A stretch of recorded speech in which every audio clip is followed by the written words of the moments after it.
So, Friday in the khutbah, we talked about the idea of interpretation, the importance of interpretation, what are some of the challenges around interpretation, and also how, in some ways, many of us are subjected to almost a kind of a hostile takeover. So, I wanted to, in this follow up, really try to illustrate in ways in which um, we have allowed a lot of other people's assumptions and presuppositions determine the very possibilities of not only how we interpret the Qur'an, but then ultimately how we live our lives as Muslims. So I had given the example right from Surah Al-Ma'idah, the fifth chapter of the Quran, the 51st verse, in which God says, Ya ayyuhalladhina amanu la tattakhidul yahuda wa nasara awliya'a ba'duhumu awliya'u ba'd.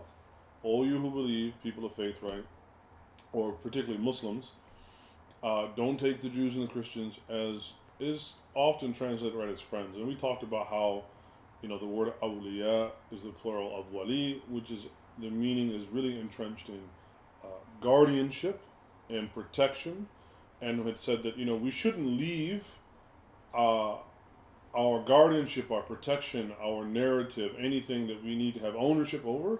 We shouldn't turn that over to non-Muslims, not because of some type of again kind of prepackaged hostility that we're supposed to have towards non-Muslims, but just from the fact that even well-intending or well-intentioned non-Muslims may not know all the particulars of what we as a community need. We know best what we need, and we will, inshallah, know best how to bring about those needs.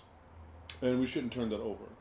But what I really wanted to get at is, how many of us have struggled under the weight of I can't hard to really find a different word other than negative, a kind of, negative interpretations of the Quran, or interpretations are entrenched in negativity and hostility, not only to non-Muslims, but just really even towards the idea of Muslims living in non-Muslim lands, or even the possibilities of Muslim and non-Muslim engagement. So I also, again in the khutbah, I had quoted the hadith from the Prophet sallallahu alaihi wasallam from Ibn Umar, in which he said that the Prophet said, peace and blessings be upon him, "Man tashabbahu biqawmin fahuwa minhum." Whomever imitates a people, he is from them. And I said this is one of the oft most quoted hadith that is often used by a Muslim against other Muslims to antagonize the very possibility of being a part of a people. Now, one, as I said, this hadith just simply states a fact. If you imitate a people, you are from them. It doesn't necessarily say that that's a good or a bad thing. What is read into it and what is often pushed forward is this kind of presumption that it is negative to imitate a people. Now, one, God also says elsewhere in the Quran that He's created mankind into nations and tribes, into people. There's also the passage in the 7th chapter of the Quran, Surah Al-A'raf, that where Allah is talking about how He has sent different prophets throughout time to different people, and there's this kind of motif that repeats, and it involves Noah, it involves Jethro or Shu'aib, it involves Lot, it involves Hud, and some of the other different prophets or Anbiya. And they all repeat this similar kind of motif, and part of the refrain is what? Ya qawmi, O my people. Now, if these are representatives of God, representatives of Tawheed, representatives of theology, representatives of guidance from God Almighty, from Allah Azza wa Jal, then why is it that these holy representatives of God are referring to themselves as part of a people. Ya qawmi, right? Oh, my people. Which certainly connotes, again, ownership, let alone emotional attachment. We can read into that they have emotional attachment, but if we're going to go literal, right, with the words on the page, they at least designate on their own that they are part of those people. So, what I wanted to just briefly go over, part of what we talked about in Friday's class, right, the text and context, was many of us have encountered Muslims who may hold such beliefs. And it's not that I want to banish the possibility of that interpretation, but what we want to most certainly say is it is not the only interpretation, or that is even the better or the worse. If you want to do that, and you can certainly look into certain context and whatnot, and if you come away with that, then again, that's part of the rules of engagement or the game we play called interpretation.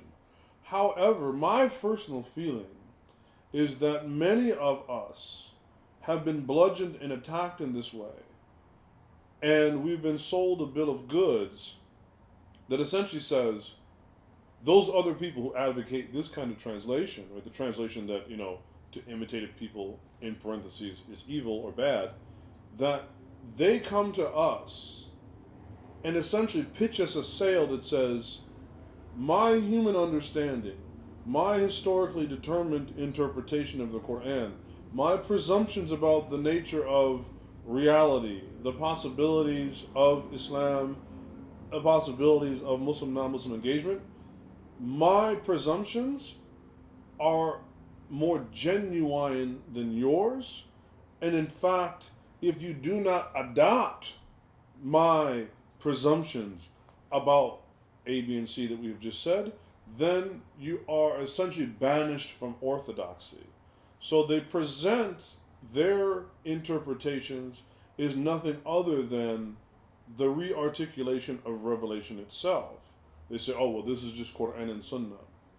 But as we know, there can be no reading of the primary sources of the religion, whether it is the Arabic text of the Qur'an or it is of the hadith literature and other things from the Prophet ﷺ, that cannot be done without engaging through a filter, meaning I'm a fallible human being, I've learned the Arabic language, and this isn't only just about who's learned it better or what quality. Those are certainly considerations, right? And I've even said, if a person wants to come and make grand epic statements about what Muslims should or should not do based upon interpretation of the Quran, and they themselves are woefully deficient in the Arabic language, then that certainly is grounds for suspicion about the conclusions that they're coming to. But at the same time, the Arabic language is not the only means of determining how we interpret the Quran, and then ultimately how we're going to live our lives.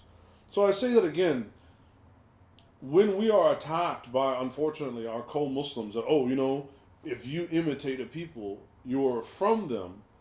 My question is, why are you presuming that imitating a people is necessarily a negative thing?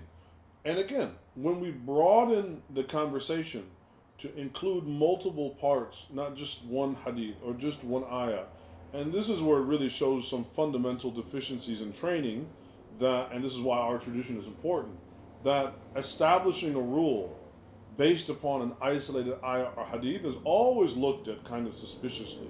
So again, imitating a people is presumed from this, kind of person's point of view is negative.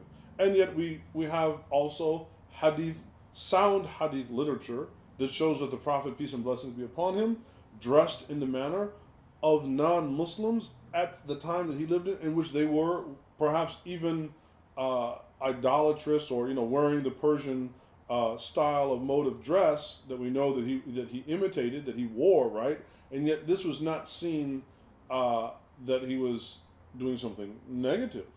So again, it begs the question, why is that? And then again, in the Quran, even some of the different prophets, some of the Anbiya, refer to themselves as part of a people, belonging to a people. Matter of fact, a group of people that they are trying to persuade to believe in God, to believe in Tawheed, to believe in the oneness, to leave behind, or to leave off, in the case of Lot, right? Leave off certain kinds of egregious sins that have never been perpetrated in all of the worlds. So when we take the argument to a 10-foot thousand level, or we really begin to see things from a different light. But most importantly, this is really to give the confidence back to the average Muslim, and to try to raise the level of literacy amongst us, that these kind of street corner theological carjackings, they've just got to go, and don't fall for the okie doke. Unfortunately, until our community can kind of progress beyond this, we're gonna have to go through some of these altercations. But this is to begin a process, inshallah, of having confidence that we're just not living our lives either in flagrant disobedience of God, or that our authenticity is held in suspicion purely by circumstances that were out of our control, that many of us are born and raised here, and so on. So inshallah, that's this week's follow-up from the khutbah on Friday that was talking about taking ownership of our Islam. And inshallah, we look forward to speaking with you again in the future. Assalamu alaikum wa rahmatullahi ta'ala wa barakatuh.